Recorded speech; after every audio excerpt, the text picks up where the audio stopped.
On guys, so today I'm gonna be showing you guys how to remove the background of certain objects or in a photo, or just basically how to remove something in a photo so all you have is what you selected or what you highlighted. There's multiple ways to do this, but today I'm just gonna be showing you guys the easiest two options.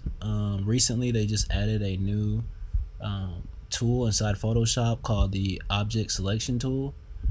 You can go over here on the side of your toolbar and find it. It's the square button with the mouse clicker on it, or you can just press W. For the sake of the tutorial, we're just gonna go ahead and click on it and then click on object selection tool if you haven't already.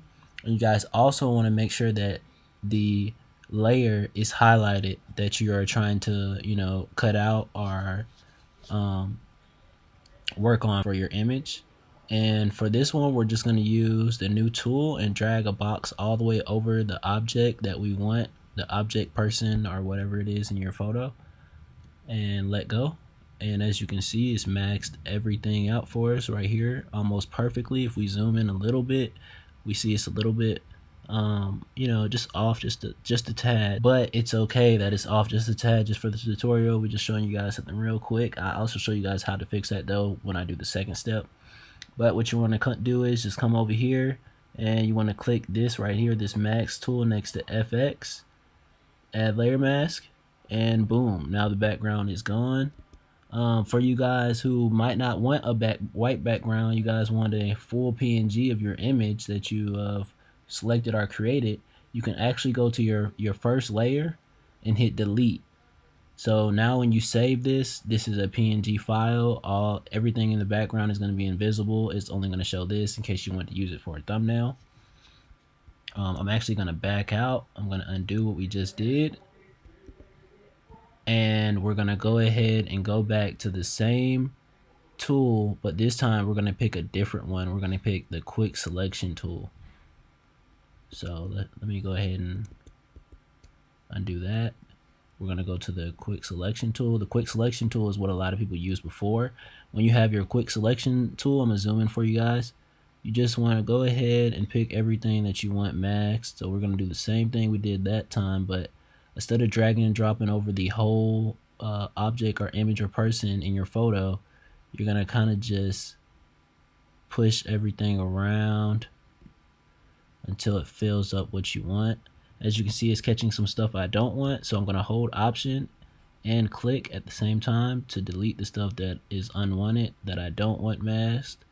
As you can see, there's these little zebra stripes on the stuff that is being cut out in this image.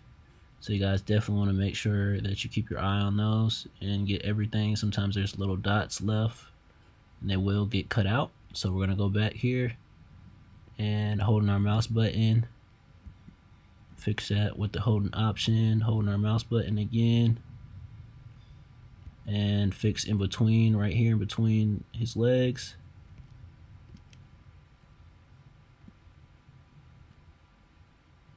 And take this off of his watch.